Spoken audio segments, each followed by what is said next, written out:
right. I feel like I'm back at PA school interviews. Yeah, exactly. So anyone who did a mock interview with me, this might sound a little identical. Yes. So anyway, my name is Emily. I'm from the Pacific Northwest, a little small town just north of Portland, Oregon, where I grew up there with my 6 brothers and sisters, and I joined the Navy right after high school. I got to go a little bit everywhere, a little bit in the Middle East, Guantanamo Bay, Italy for 24 hours. I met my now husband in Pensacola, Florida, and we're now in Newport, Rhode Island with our 2-year-old son and our dog. And we're going to be moving to San Diego at the end of the year, and I start PA school in January. So it'll be a lot of moving parts right before school starts. Yes, that is a lot. Yeah. But, yeah, mine is 2 also, and yeah, it's fun. It's a lot. Always changing. Yeah. Yes. But yeah, okay, so you went straight into the Navy after high school. Was that something you always wanted to do, or kind of what did that look like? Yeah, absolutely not. So okay. I think the only person in my family that was military was my grandfather, and he was Air Force. I really had no desire to go. Well, it's not like I didn't have a desire. It didn't even cross my mind. Some things happened at the end of high school. I always knew I was going to go to medicine, but I did not go to a rigorous high school. You show up to class, pay attention, do the homework, you're going to get good grades. And so good grades came easy to me because I did those things. And, but I didn't set myself up. I didn't really have a mentor to set me up and all the things that I needed to do to apply to a rigorous graduate program, whatever that was going to be.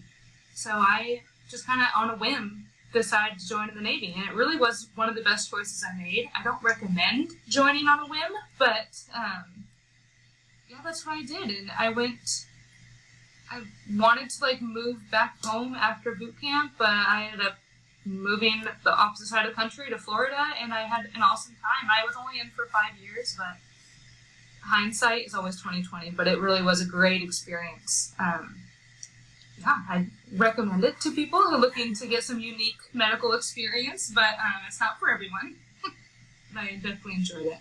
Okay, so, and to backtrack a little bit, so you said 6 brothers and sisters. Where do you fall in that? Yeah, so I am the second from the top. Okay. It's a blended family, but we blended when we were all so young, so we're really close, and we really don't even call each other step-siblings. But there's 7 of us. We have an accountant, we have an electrician, we have someone who works in farming, we got a little bit of everything. So now medicine is coming into, the group of everyone, so a little bit of everything. We always have someone to call if our power goes out, or we need help with something. We always have a resource. Nice. Okay, so what was your role in the Navy? Yeah, so I go in and I knew I wanted medical. Again, I didn't know anything about the Navy, so I went to the recruiter and said I wanted to do medicine. He's like, all right, so hospital corpsman, which is unique to the Navy and the Coast Guard. I don't know much about the Coast Guard, but Air Force and Army have medics. The Marine Corps has no medical service whatsoever. They're a part of the Navy. And so the Navy actually goes and brings that medical capability to the Marines. So wear the uniform, do all the Marine things, but our uniform says U.S. Navy on it. And so in a very broad, very, very general sense, a hospital corpsman greets their patients in the waiting room, brings them back, takes their vitals, starts an initial soap note, and then brings those findings back to the provider, and then we'll come back and help the provider if need be. But again, that's very general. Corpsmen can work literally anywhere. They can be work in in-flight medicine, they can be divers, they can work on the front lines, rural clinics, major hospitals, hospital ships, aircraft carriers, anything. Then on top of that, you can specialize. So I've specialized as surgical tech. We actually have another prior corpsman who was a lab tech in our cohort. And so any tech you can think of, corpsman pretty much can do it. Cardiovascular, preventive medicine, lab, respiratory, CT, And also you can specialize, I think it's like a year and a half, don't quote me on that, training. You could become an independent duty corpsman. That's actually, the name has changed since World War II, but that's actually where the PA profession was derived from. And my husband's an IDC, what they call it, and they essentially are a PA. They just don't have the PA licensing. In the Navy, they can do the same thing. They treat, come up with treatment plans, carry out treatment plans, diagnose, they do procedures, and on some platforms, they are the sole provider. There's no physician on the ship my husband's going to be going on, but he does have a supervising position, but they're just on land. So hospital corpsmen are awesome. They could do it all, and I could talk about them forever. So, well, I think I've talked to one or two before on the podcast, and some of the roles do seem very similar to PAs or other, positions in medicine. So it does seem very broad, but really great experience. Absolutely. And you're right. It is very broad. And just because I'm a surgical tech, there's hundreds of others out there, but all of our experiences could be very different depending on not only where we're stationed, but what doctor we work under. Like part of the reason why I want to become a PA is in the Navy, I could do anything really that the doctor was comfortable with me doing. Suturing, I did a lot of the nursing work as well, Foley's, and just a lot of other procedures that at least I wasn't able to do once I was a surgical tech outside of the Navy, because our scope of practice was much more defined. But you're right, you can have very broad and very diverse experience between so many different corpsmen, and I think it's, again, great experience for whatever future endeavors people want to pursue. Nice. Okay, so at what point in those 5 years did PA come up at all then, or was it kind of afterwards? Yeah, so like you, my dad was the one who introduced the profession to me. I say that lightly because he just kind of threw it out there one day when I was still in high school. Just asked if I had heard about the profession. I was like, no, Dad, I'm going to medical school, whatever, and was an annoying teenager and moved on with my life. But because he planted that in the back of my head, it really made me pay attention to all the PAs I worked really closely with in the military and outside of the military. So it was about, I think, halfway into my 5 years that I kind of landed on PA. But my last duty station in the Navy, I was part of a fleet surgical team, and it's like a unit of just 16 of us. There's some admin, surgeon, anesthesia, OR nurse, ICU, and then surg tech, lab tech, x-ray, respiratory tech, and some general ICU, med-surg corpsmen. And we're just this unit, and there are certain ships in the Navy, other than the big white hospital ships, that have operating rooms on them. And when those ships deploy, we hop on board and provide that surgical and critical care capability. And it was, because we were such a small team, we all relied really heavily on each other, and we really, obviously there was a level of respect, but we didn't really pay much mind to our level of education because we all trained together. We went to some trauma training. We did a lot together. So we all were very actively involved in our patients' care. And what was unique, I think, to my situation is I was used to seeing patients anesthetized. I never had a relationship with patients, and the patients on the ship were the same people we were living with and working with on the ship every day. And so that was, I think, really what sparked it for me. And then once I got out of the Navy, I shadowed a PA I worked with in the OR, and it just kind of was the final nail in the coffin for me. So that solidified your decision. Yeah. So what did that process look like post-Navy, post-decision, I want to be a PA? What were your next steps? Mm-hmm. So with my husband's job, he moves every 3 years. And how often you move is dependent on what branch you're in and what job you have as well. And because I knew we move every 3 years, I didn't know where we were going to be when I was able to apply to PA school, whenever that time was going to come. So when we first got to Rhode Island, beginning of our 3 years, it was my goal to finish my undergrad and be able to apply to CASPA. But the beginning of that 3 years, we got pregnant. It only takes, one time off birth control, and we've always wanted kids, but at this same time, like, I had this whole plan mapped out, and it was, it was going to work out perfectly, but then my plan, like, went to crap, and it was definitely a stressful few moments of my life, but I really could not have planned it out any better. Because we had our son, and having my son and the limited daycare options where we currently are, on top of the very limited school schedule at the local university, I needed to find another way to get my schooling done.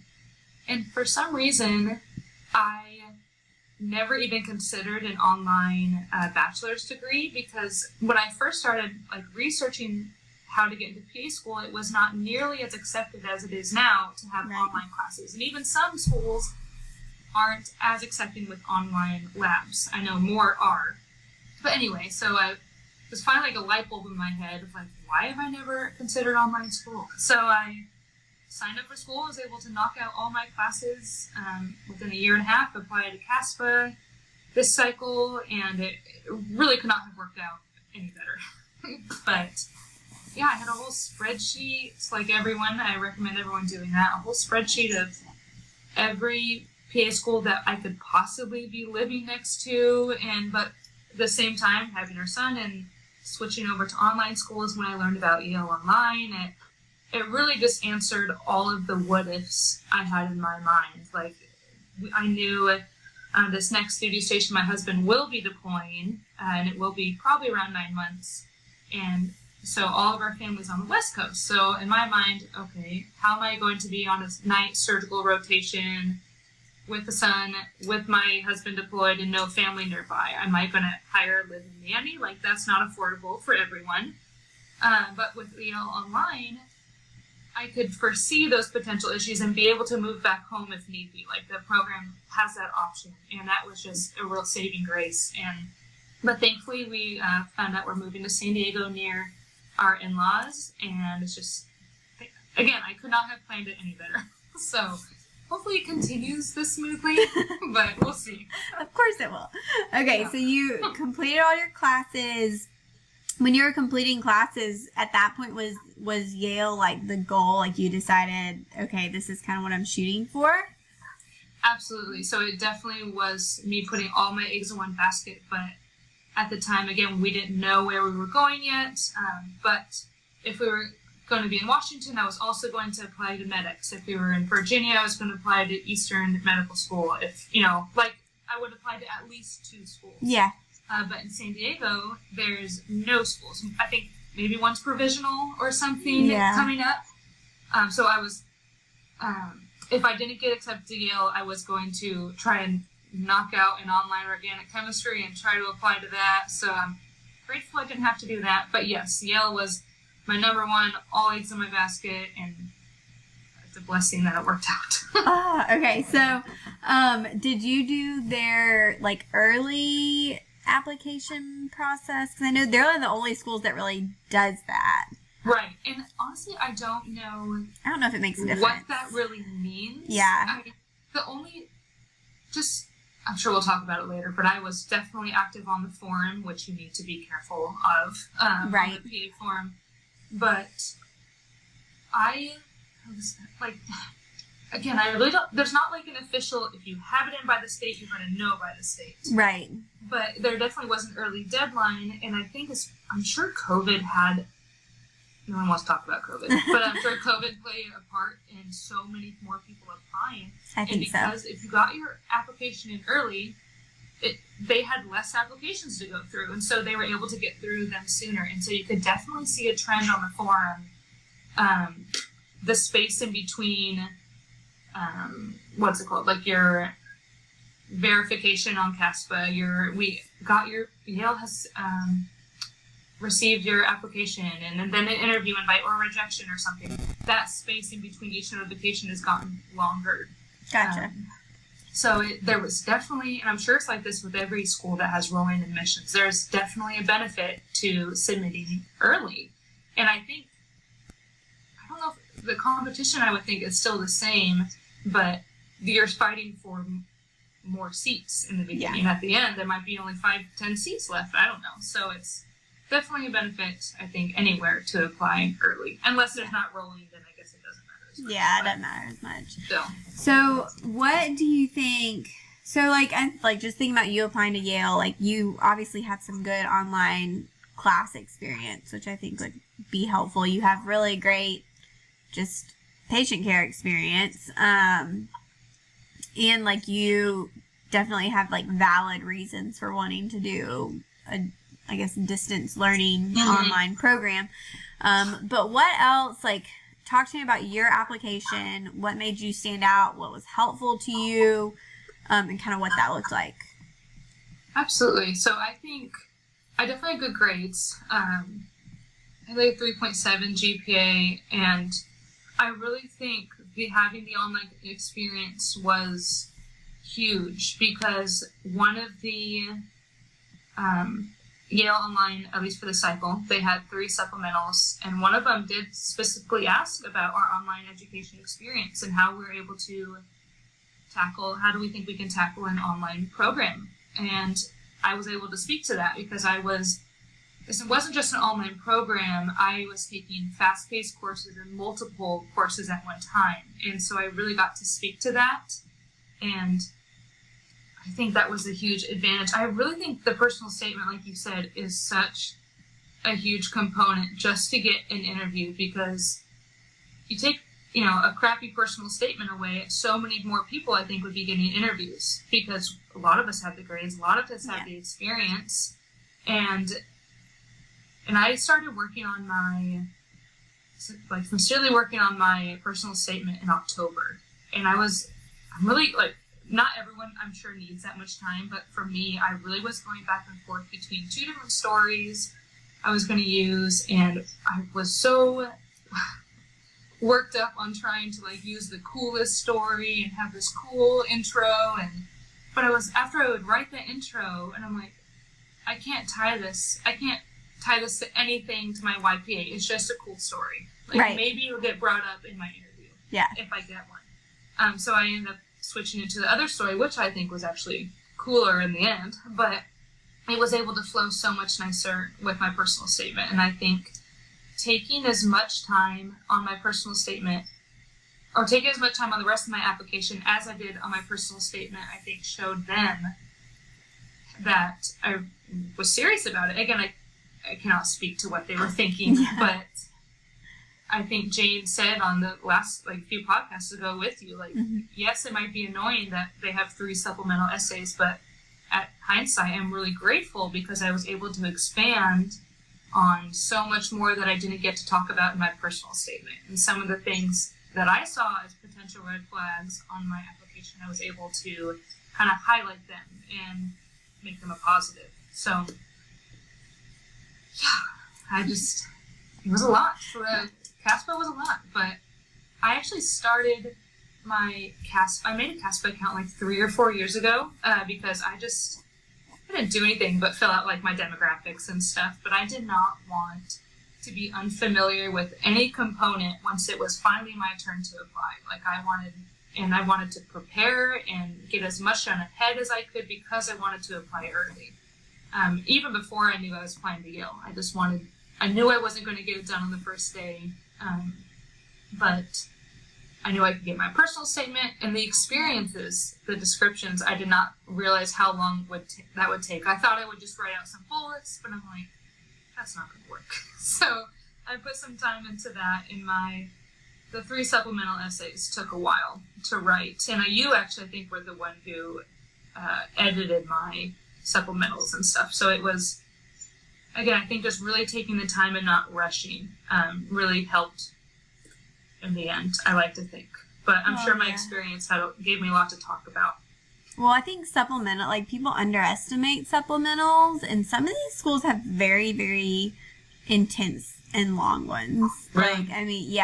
They'll have, 3 or 4 that are 5,000 character limits. They're very long, which you don't have to use all that space, but it can be a lot. And so when someone applies to 10 or 20 schools that all have supplementals, that is wild and way too much.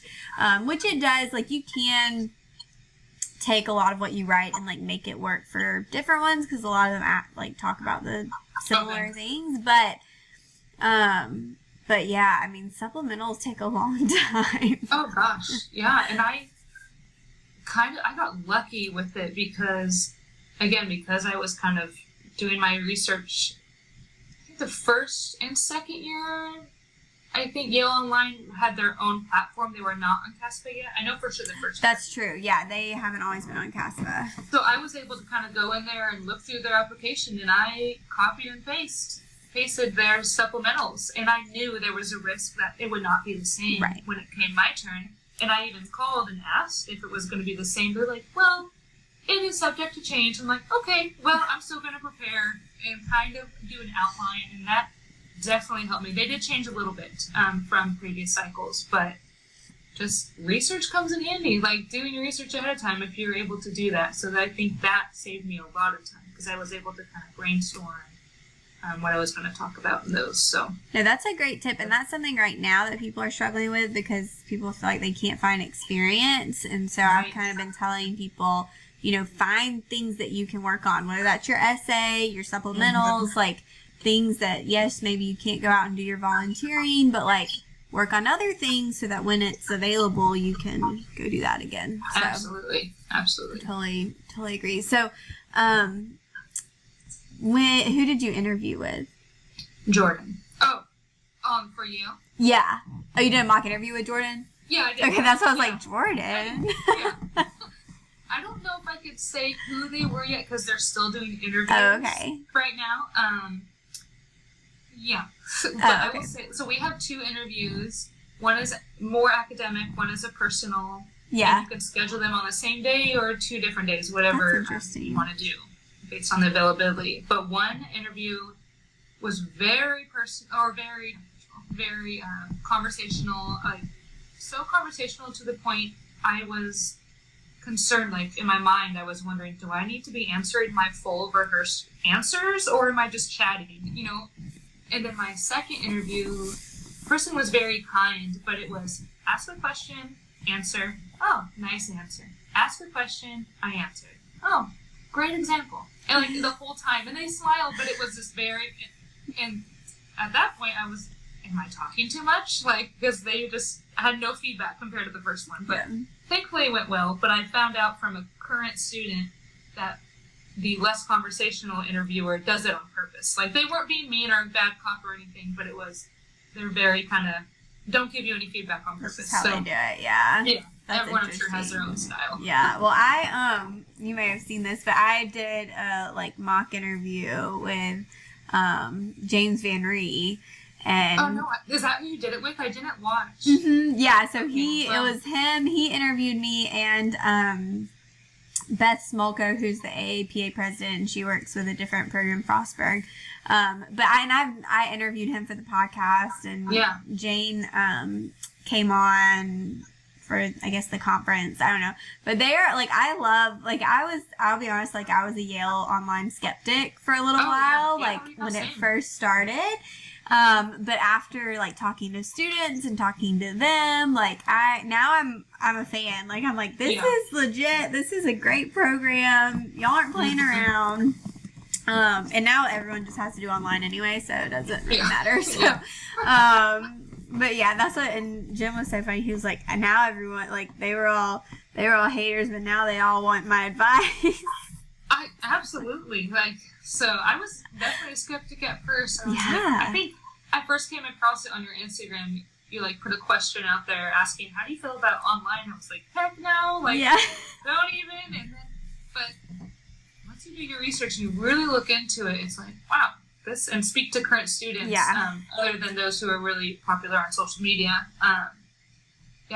It's convincing. I'm convinced, obviously. And I think, and they have a really great faculty team. Yeah, I mean, and I'm sure there are challenges to in-person classes. There are challenges to any class. So, I think it's a great program. So. Yeah, so do I. And you're right. I remember, you asked Macy this. Yeah. He's alumni. She was in the first class. Yeah. Yeah, and she even said, like, there's certain people who would be a great fit for online schooling and some people who just aren't, and that doesn't mean they're not a great candidate. It's just some people do better. They need that in person, in the classroom, and so I think the online is forcing people online is showing them maybe I shouldn't be applying to this program, or maybe I should consider that program now. Yeah. So it's, I think, kind of forcing people to experience the online schooling. Yeah, no, it is. And that's talking, since I've been doing interviews with some PA students since when things changed around April, May, like, it's been interesting because some have adjusted great and love the new format, and others have said, like, no, I'm struggling. This is not for me. Like, I don't do well with this. So it's interesting, and it's different for sure. But is there anything you're concerned about or kind of nervous about with doing an online program? So not necessarily online itself, but I am nervous because class starts in January. We're moving. It's kind of complicated, but we wanted to move early, like November-ish, but the official paperwork that my husband has that says, yes, you're moving to San Diego, it doesn't allow him to leave here until like March. And so I'm like, I would like to not move in the middle of school, especially in the beginning. So my son and I are moving to Grandma and Grandpa's in LA, but our potential daycare is in San Diego where we're going to be living.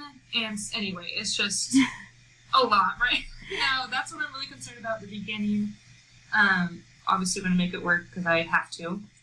But like PA school in general, it's, again, this is the first time in like 10 years that we're finally being stationed on the West Coast with all of our family. And I'm going to PA school, but at the same time, I'm in PA school. I won't be able to see my family as much. I have two brothers. They're both younger, but the oldest one and his gorgeous wife, they're having their first baby in March, so I may not be able to be a part of that as much. Maybe they don't want me to be a part of any of it, but I definitely will be missing a lot. But with the online, really, I'm not really concerned about the online portion. I think I would be if I didn't have so much undergraduate online experience.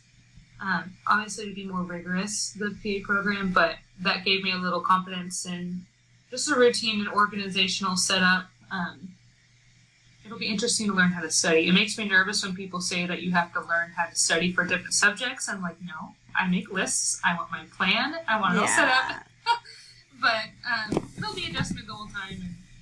And I sincerely believe the faculty wants us to succeed if we put in the effort. So that gives me a lot of confidence. No, I completely agree. Was there any like red flags on your application that they brought up or that you were worried about them bringing up? Yeah, not necessarily. I was worried about my volunteering. Compared to some, I have like no volunteering. I think I had maybe 50 hours, and it was within like the last year from applying. And it just, the only positive I feel like I could have brought from that was it was consistent for a year at one place. But I was prepared to talk about that if they did bring it up. I used my volunteering in one of my supplementals. Like I essentially talked about that one experience in my entire essay. And I never said, I know I only have this much, but like didn't even go there. I just talked about my learning experience from there and what I gained and how I can apply that as a PA and as a human being in life. And I kind of was able to tie that same story into an interview question, and I think it really helped. And thankfully, it didn't get brought up. And I think the other red flag I was kind of worried about is PA or Yale Online has expressed one of the great things about their program is their outreach and how they're able to reach so many people who can't or don't want to uproot their family and move to a PA school somewhere. And a lot of studies have shown, and they talk about this, the directors, that if you're trained in your home community, you're most likely going to stay in your home community. And I'm definitely not that person. I move every 3 years. So instead of talking about that, I kind of bragged and highlighted the beauties of being able to move so often and learn about different communities. And my network, and even if I get stationed overseas, there's opportunities for me to work on naval bases as a PA. And so I just really tried to, any potential negatives that I saw, just put them out there and make them a highlight. So I did have a few like withdrawals, but that really was easily explained and whatnot. And so they did ask me why I had so many transcripts, but because I said earlier that for the longest time, I just had it in my head that I had to get my undergrad in a traditional brick and mortar school. And so because we moved all the time, I was constantly transferring, and not every school accepts every school's credits. Yeah. And so I had like 6 or 7 transcripts in CASPA, and that was tedious. And that did get brought up, why I had so many schools. But again, it was easily explained, and thankfully didn't seem like it was an issue. Yeah, nice. One of my classmates actually went and worked in Germany when her husband got stationed over there, which was interesting. So yeah. Wow. All right. So, so you did your mock interview with Jordan. Mm-hmm. Isn't she so nice? She was awesome. I think she was like 7 or 8 months pregnant. She's just had her baby like last week. So good, I was about to say she was probably really pregnant. Yeah, she just looked comfortable, sweatshirt, and I'm like nervous, and my like button up. I'm like, I would be doing the same thing. Yeah, that's how I always like a t-shirt for mock interviews, and I always feel bad. Everybody's all dressed up, but no, I think there's a benefit to like dressing up. And so like on the forums, I like was on there before CASPA opened, and this woman like reached out to me, like private messaged me on the forum, and hey, you know, just feeling each other out. And after we both learned that we both are only applying to this program, and we realized we're not trying to steal each other's application, we exchanged numbers, and we ended up doing like a mock interview together. 2 of them. The first one we completely got, you know, suits on and all that, and were really harsh, gave harsh feedback. And we did a second one, and we ended up bringing a 3rd person in from the forums, and all 3 of us got accepted. And so that was really awesome. Yeah, it was really cool. And actually, she's your interview tomorrow. Crystal. Okay. Yeah. Cool. Yeah, so we're just going to talk to the whole Yale class on the podcast. Yeah.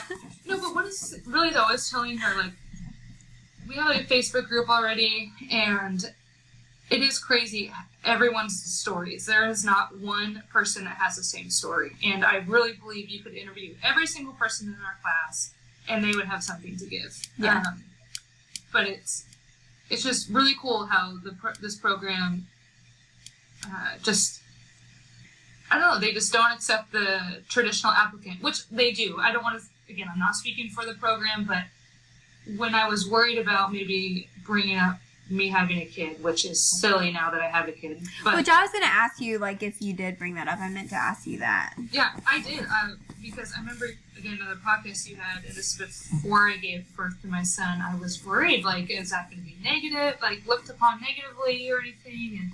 But I was like, there are so many parents who go to school, single parents, parents of infants, older kids, you know, that successfully go through school, and there's no way I could not bring that up. Like, it's a part of my life. Like, I did my interview in my living room, and I had, like, the pictures of my family back there. So, like, it just, I don't think I blatantly said, I have a 2-year-old in my application anywhere, maybe in my interview. But, I mean, that's part of my life. Like, and I think if they didn't accept me for that, then it's not going to be a great fit. And that's how I feel, like, graduating and looking for a job, because we definitely want to have another kid. Just the pressures of being a woman, I guess, in the workplace sometimes. Like, I don't know, I'm nervous about finding an employer. Do I show up 9 months pregnant? Do I have a kid first? Do I have a kid at the end of, like, my PA program? Or wait to get a job and then 6 months in be like, hey, I'm pregnant. Thanks for the job. I'm going to be on maternity leave soon. Anyway, just all these what ifs and everything, and it works out for everyone, I'm sure. And if the employer is crappy, then move on and find someone who's not crappy. Exactly. Yeah. So, there's a great, I don't know if you're on Facebook, but there's a great PA moms group on Facebook. Oh, really? Yeah. Which I'll have to find it. Yeah, it's really good. So, because no, that's true. I mean, my employer now, like, she is like so family first. Like, you need to be at everything your kid has. That's like, awesome. Bring your kid to work. Like, she brings her dogs to work because her kids are all grown. But yeah, she'll like she brought my child like all these treats, and now she like always talks about how she comes to work and gets marshmallows and stuff. Like, That's she awesome. loves it. So yeah, mine wants to go to work with me now because she likes it there so much. She gets marshmallows. Yeah, she gets marshmallows and popsicles. But yeah, those jobs are out there. I mean, for sure. So you won't have any problem. But like, I mean, I think you'll definitely do great. And I mean, I don't know. I think when you've had some, like, not to say it's not, but like when you've had some life experience, and like even in my class, even though I was straight from undergrad, we had a good variety. And I think sometimes that's different than like other health programs. People get really mad when I like compare PA school to med school. But a lot of people coming out of med school are like straight from undergrad. Some aren't, and they have families and all that. But I feel like in PA school, there's a lot of variety there.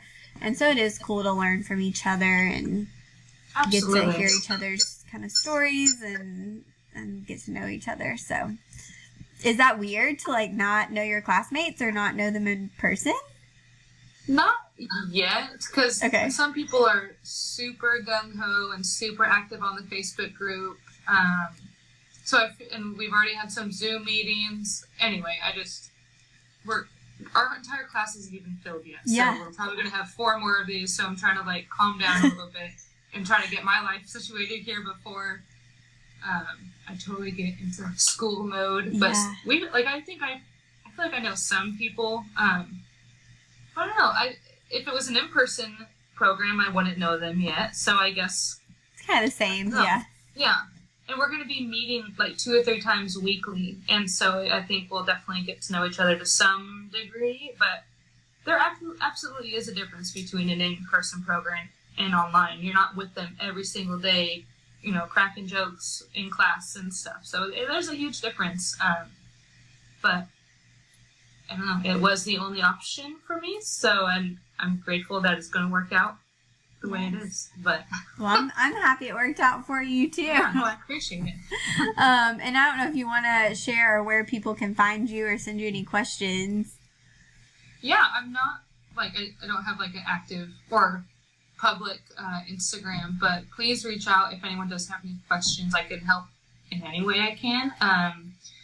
My email is my first name, last name, emilymuff@yahoo.com, just one word. And my Instagram, I don't remember what my handle is, but I'll send it to you. You can put it in the description. I'll look in our messages. I know we've messaged before, too. Yeah. And it sounds like you're on the forum. So, and that's always a great, like, well, it's a great place to be. You got to take it with a grain of salt. But, like, Absolutely. They're helpful. Oh, yeah. I will say one thing that was great. I feel really bad for the people applying next cycle to Yale Online, because the forum for the thread for our cycle is almost 100 pages long. Like, it's insane. So. Oh my gosh, I've never heard of such a thing. Usually they're like 3 or 4 pages. Right, and if it were me, like I did with the previous cycle, I would be reading every single page. That's like, me, to learn everything. That's me too. But what was great about ours, we like very quickly said we are not posting stats. Like, if anyone did or asked for stats, we were like, okay, please private message them, because it is so discouraging. Yes. Like, seeing people who get rejected and you read their stats, you're like, holy cow, there's no way I'm getting accepted. Yeah. But obviously, there are people who have, I know in our class, the bare minimum GPA, people who have applied 3 times. Like, there is a very diverse group of applicants, and it just shows you that your GPA and your stats mean you need the minimum, but besides that, they almost mean nothing, because you need to be a person outside of your numbers. And anyway, I think that was huge, just not putting our stats out there. Yes. And it was... That's helpful. That's hard. And that's what I try to tell people. Like, when you see stats, you're seeing, like, such a small snapshot of people applying. I mean, you're seeing 10 people out of 1,000. And so, and I think the ones that get to people are like, I have a 3.94 and 5 million hours. Do you think I'll get in? Like, I don't know you. Those are annoying, okay? So everyone knows that. And the people who who usually have the minimums aren't the ones posting like, I had a 3.02. So yeah, the forums are dangerous but helpful. Yes, absolutely. You definitely have to have a cautious eye, but it is great for resources, I think. So, yes. potential ones. Yeah. But. Well, everyone will, I'm sure, have questions because Yale Online, I don't even know how many applications they're getting now. I want to know. I want to ask Chip that because they have said it multiple times that an overwhelmingly amount. But what does that mean? Yeah, I would imagine, especially this cycle, it is a lot. So. I wonder if they hired more people for this cycle because they go through every one. Yeah. I don't know. They may have had to. I don't know. But I guess they're just sitting at home. So True. Nobody's had anything to do. Yeah, that's true. Well, thank you for doing this and offering to do this.